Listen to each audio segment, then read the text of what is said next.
دوستان عزیز، بالاخره ما متوجه شدیم چرا کفپوش سه‌بعدی ها، نه این کفپوشایی که فابریکه، ماشینتون از گارانتی خارج میکنه. شرکت اومده گفته شما موقعی که این کلاجه رو میخوای بگیری، بذار از اینجا نشون بدم کفپوش سه‌بعدی که داشته باشه این تا ته نمیره، اینجا نمیچسبه، به خاطر همین ممکنه که مشکل واسه گیربکستون پیش بیاد. یعنی این کفپوشه نمیذاره کلاجه تا ته بچسبه. خب آخه آدم زرنگ، آدم عاقل، آدم خوب اگه اون طرف کفپوشو برداره قبل از اینکه به نمایندگی مراجعه بکنه، شما میخوای از کجا بفهمی که اون کفپوش گذاشته یا نذاشته؟ بعد گیرم اصلا کفپوش نذاشته طرف، خب اصلا چیزی به اسم کفپوش کف ماشینش نذاشته، طرف ناشیه، تازه رانندگی یاد گرفته، این کلاجه رو به جای اینکه تا ته بچسبونه میاد تا اینجا میگیره، دنده رو عوض میکنه. اون موقع میخوای چی رو بهونه بکنی؟ دنبال بهونه میگردی، بگو میخوام دنبال بهونه بگردم. اگه نیستی پس این داستانات چیه؟ طرف بنده خدا کفپوش گذاشته سه‌بعدی به خاطر اینکه این خاکایی که اینجا میبینی شما اینجا جمع شده همشون جمع نشه، راحت بذار تکونش بده بریزی بیرون، طرف به قول معروف خیلی تو زحمت نیفته. یا از اینایی که مثلا شما گذاشتین چه خاصیتی داره آخه؟ خب از اون بغلش قشنگ خاکی میره اون زیر میاد اینجا، باز باید اینجا رو همه رو بیا تمیز کنه، یا باید هی ماشینش رو ببره کارواش. اینجا که ماشاءالله خاک و پاکش زیاده، همیشه این خاک میاد تو ماشین. خب چی کار کنه بنده خدا؟ شما یه راهکاری ارائه کن، یه راهکاری پیشنهاد بده که مثلا طرف کفپوش سه‌بعدی نذاره، خودت واسه ماشینت کفپوش بذار که باز بهونه نکنی این کلاجه تا ته گرفته نمیشه. آخه این خنده میگیره خدا وکیل آدم بین بهونه‌های مثلا بچگونه. یا مثلا میگن این شیشه رو نباید دودیش کنی، این شیشه این نباید دودی بشه. چرا؟ چون که این گیر میکنه اینجا موقعی که میای پایین میری بالا، یا نه که مثلا اینجا کلی خاک روش نشسته و مثلا کلا خیلی خوبه، اینا رو شما نمیبینی، فقط اون دودیه رو میبینی. خب آخه آدم عاقل، آدم زرنگ، گرمه هوای گرمه، باید شیشه دودی بشه. حالا منی که میبینی دودی نکردم، از این پرده ها دارم این پرده ها نصب میکنم، ماشینم هم گارانتی نداره، یعنی 5 سال الان گارانتی خارج شده ماشین، 5 سال رد شده. خب فقط خواستم اینو بگم که عزیز جان، این بهونه ها بهونه درست حسابی نیستش واسه اینکه شما ماشین مثلا دودی نکن، چه میدونم کفپوش نذار، چه میدونم رینگ و لاستیک ماشین عوض نکن. خب آخه این 206 اگه سوار شده باشین هندلینگ خوبی نداره. من لاستیکای عقبم 205 مجبور شدم برم 205 بذارم چون سر پیچا خیلی تعادل نداره.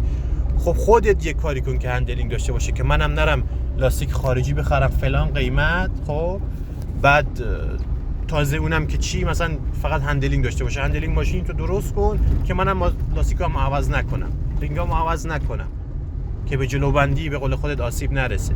بابا یه فکر درست درمونی برداریم به حال این ماشیناتون. هرچی ما میایم میگیم ای داد میزنیم ای جار میزنیم ای تیکه و مسخره، اینو اصلا حالیتون نیست. از اون برم که ملت خدا رو شکر دیگه ماشین خدا نکنه بیاد ثبت نامی ها این داستانا صف میکشن. ببین چه صفایی، اینترنت پر، همه چیزا پر شده. خب تقصیر خودمونم هستش ناموسن. یعنی اصلا منم جای ایران خودرو سایپا باشم به والله از این بدتر میکنم باهاتون. یعنی به والله از همینیم که هست، اصلا ماشین رو بدون چرخ تحویلتون میدم، میگم برین خودتون واسه خودتون چرخ فرغون بذارید، همینی که هست. یه مدتی هم از این کارا داشتن میکردن، این زه بغل پراید نمیذاشتن و نمیدونم از اون داستانای دیگه نمیذاشتن واسه ماشین، گفتن اینا نیستش و چه میدونم چرا خطر نیستش و ضبط نیستش و فلان نیستش و از این داستانا. تقصیر خودمونه. یعنی وقتی اینجوری میایم ندید باید بازی در میاریم. این ماشینی که مثلا من اون موقع گرفتم 38 میلیون خورده ای، ببین چند تا کار کرده، 112 تا کار کرده، 96 گرفتم دقیقاً همین تیر ماه. اینا تاریخ اگه دیده میشه توی تصویر نمیدونم چون آفتابه فکر نکنم دیده بشه. 40 میلیون الان 410، یه صفر اومده جلوش. خب که چی؟ مثلا یه عده آدم اومدن صف کشیدن، خب پشت در نمایندگی، این نمایندگی هم با خودش گفته خب دیگه محصولات من خیلی خوبه بذار قیمتو ببرم بالا، باز هی خریدن، باز هی فروختن خریدن. همین دیگه داشت.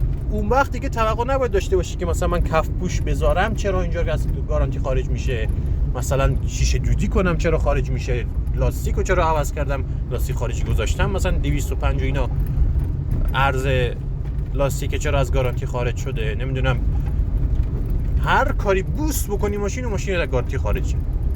یعنی واسه اونایی که میخوان ماشین جدید بخرن دارم میگم، ماشین تو بوست بکنی میگن چرا بوست کردی، نبود باید صیغه محرمیت می آوردی مثلا کار میکردی. خلاصه خواستم بگم داداش مشکل دو طرفه هستش. یعنی اون آقایی که اونجا چیز کرده بهونه میاره، این بهونه‌های مثلا بنی اسرائیلی و بهونه‌های بچگونه رو داره میاره واسه تو، دیگه بهونه دیگه ای نداشتی دیگه. مثلا چی بگه گیربکس ماشین من خرابه، گیربکس ایران خودرو خرابه، کلا مشکل داره، مجبورم کفپوش رو بهونه کنم، کفپوش سه‌بعدی رو بهونه کنم، مثلا یه شیشه بالا برقی من کلا مدلش خرابه، یعنی زور نداره، مجبوره دیگه دودی رو بهونه بکنه.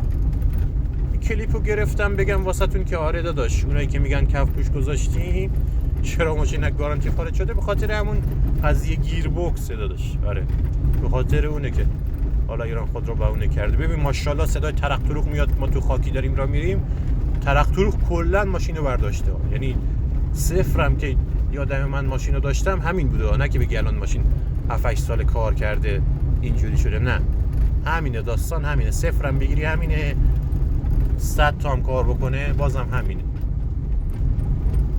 به قول اون یارو میگه آبو بریز همون جا که میسوزه داداش. آره آقا تا یه کلیپ بعدی، خدا یارو نگهدارتون.